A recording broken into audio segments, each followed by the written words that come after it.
Praise be to the Lord Jesus. இயேசு கிறிஸ்துவினால் உங்களுக்கு சமாதானமும் சந்தோஷமும் உண்டாவதாக. இன்னைக்கு பார்க்கவிருக்கிற வேத பகுதி 2 பேதுரு முதல் அதிகாரம் வசனம் 10. 2 Peter chapter 1 verse 10. ஆகையால் சகோதரரே, உங்கள் அழைப்பையும் தெரிந்து கொள்ளுதலையும் உறுதியாக்கும்படி ஜாக்கிரதையாயிருங்கள். இவைகளை செய்தால் நீங்கள் ஒரு காலும் இடறி விழுவதில்லை. இந்த வசனத்துல உங்கள் அழைப்பையும் தெரிந்து கொள்ளுதலையும் உறுதியாக்கும்படி ஜாக்கிரதையா இருங்கள்னு சொல்லப்பட்டிருக்கு. அழைப்பு தெரிந்து கொள்ளுதல். நம்மளை தேவன் அழைத்திருக்காரு, தெரிந்து கொண்டிருக்கிறாரு அப்படிங்கிறது குறித்த நிறைய வசனங்கள் வேதாகமத்தில் கொடுக்கப்பட்டிருக்கு. இந்த அழைப்புக்கும் தெரிந்து கொள்ளுதலுக்கும் என்ன வித்தியாசம்? தேவன் அழைக்கப்பட்டவர்கள், அதாவது அவருடைய சுவிசேஷமாகிய திருவசனத்தை கேட்டு நாம ரட்சிக்கப்பட்ட போது, அதாவது பரிசுத்த ஆவியானவரால இயேசு கிறிஸ்துவுக்குள்ளார முத்திரை போடப்பட்டோம் இல்லையா, அப்போ அந்த திருவசனத்தை கேட்டு நம்ம அழைக்கப்பட்டவர்களா முதலாவதாக மாறுறோம். அப்படி அந்த அழைக்கப்பட்டவர்கள் அநேகரா இருக்காங்க. எத்தனையோ பேர் இந்த சுவிசேஷத்தை கேட்டு ஆண்டவரை நம்பி விசுவாசிச்சு உள்ள வராங்க. அவங்க நிலைத்து இருக்கிறாங்களா? அவங்க தேவன் பேர்ல அன்பு கூறுகிறார்களா? ரோமர் 8வது அதிகாரம் 28வது வசனம் எடுத்துட்டோம்னா, அன்றியும் அவருடைய தீர்மானத்தின்படி அழைக்கப்பட்டவர்களாய் தேவனிடத்தில் அன்பு கூறுவர்களுக்கு சகலமும் நன்மைக்கு ஏதுவாக நடக்கிறது என்று அறிந்திருக்கிறோம். அப்போ அழைக்கப்பட்டு நாம என்ன பண்ணணும்? தேவனிடத்துல அன்பு கூறுகிறவர்களா இருக்கணும். தேவனிடத்துல அன்பு கூறுவது எப்படின்னு சொல்லிட்டு நம்ம கடந்த சில நாட்களா தியானிச்சோம். அவருடைய வார்த்தைகளுக்கு கீழ்ப்படிந்து அதை கை கொண்டு நடப்பதே நாம அவர் மீது அன்பு செய்கிறதா இருக்கும். அப்ப நம்ம அழைக்கப்பட்ட மாத்திரம் போதாது, நாம என்ன பண்ணணும்?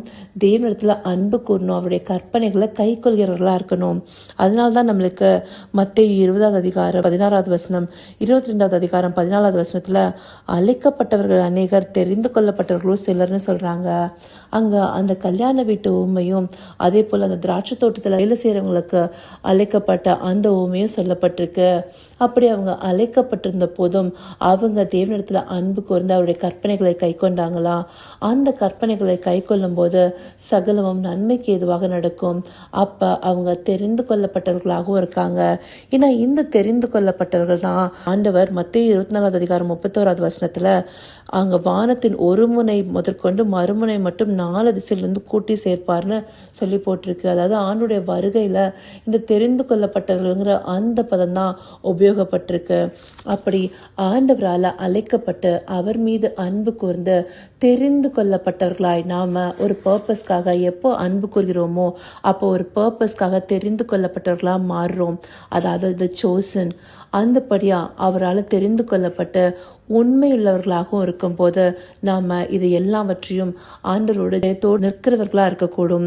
இது நம்மளுக்கு வெளிப்படுத்த விசேஷம் 17வது அதிகாரம் 14வது வசனம் சொல்லுது, இவர்கள் ஆட்டுக்குட்டியானவருடனே யுத்தம் பண்ணுவார்கள். ஆட்டுக்குட்டியானவர் கர்த்தாதி கர்த்தரும் ராஜாதி ராஜாவுமா இருக்கிறபடியால் அவர்களை ஜெயிப்பார். அவரோடு கூட இருக்கிறவர்கள் அழைக்கப்பட்டவர்களும் தெரிந்து கொள்ளப்பட்டவர்களும் உண்மையுள்ளவருமாய் இருக்கிறார்கள் என்றான்.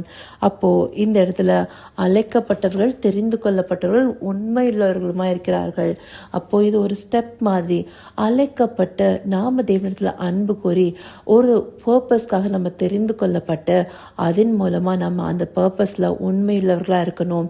இப்படி இருக்கும் போது தேவனுடைய ஜெயத்துல நாமும் பங்குள்ளவர்களா இருப்போம்.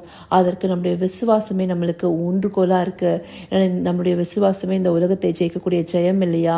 இன்றைக்கு இந்த வார்த்தைகளை காண்பித்த தேவன் நம்மளை அழைத்தது, அவர் மீது நாம் அன்பு செலுத்தி அவர் நம்மளை தெரிந்து கொண்ட அந்த பர்பஸ்க்கு, அதாவது அந்த அபிஷேகத்திற்கு உண்மையாய் நம்ம நடந்து கொள்ளுங்கிறத தேவன் நம்ம இடத்துல எதிர்பார்க்கிறாரு. இதை காண்பித்த தேவனுக்கு நாம் நன்றி செலுத்துவோமா? கர்த்தாவே, தேவாதி தேவனே, உமக்கே இந்த வேலை நன்றி செலுத்துகிறோம் ராஜா. அப்பா, நீர் உம்முடைய சுவிசேஷத்தின் மூலமாய் எங்களுக்கு அழைப்பை விடுவித்து எங்களை விசுவாசிகளாக்கி நீங்க தகப்பனே. அந்த அழைப்பினால் அப்பா உம்மை விசுவாசித்து உம்மீது அன்பு கூறி உம்முடைய கற்பனைகளை கை கொண்டு அப்பா நீர் எங்களை எந்த ஒரு பர்பஸ்க்காக தெரிந்து கொண்டீங்களோ அந்த பர்பஸை நாங்கள் உண்மையுள்ளவர்களாய் நிறைவேற்றும்படியாய் எங்களை நீங்கள் நடத்துங்க ராஜா. அப்படியாய் உம்மோடு கூட அந்த ஜெயத்தில் அப்பா கூட நிற்கக்கூடிய அந்த கிருபையும் ஸ்லாக்கியத்தையும் எங்களுக்கு தாங்க ராஜா. அப்படி நீங்கள் நடத்த போயிற தயவிற்காய் நன்றி. சகலவித துதி மகிமை கனம் யாவும் ஒருவருக்கே செலுத்துகிறோம். இயேசு கிறிஸ்துவின் மூலமாய் வேண்டிக் கொள்கிறேன் பிதாவே. ஆமென், ஆமென்.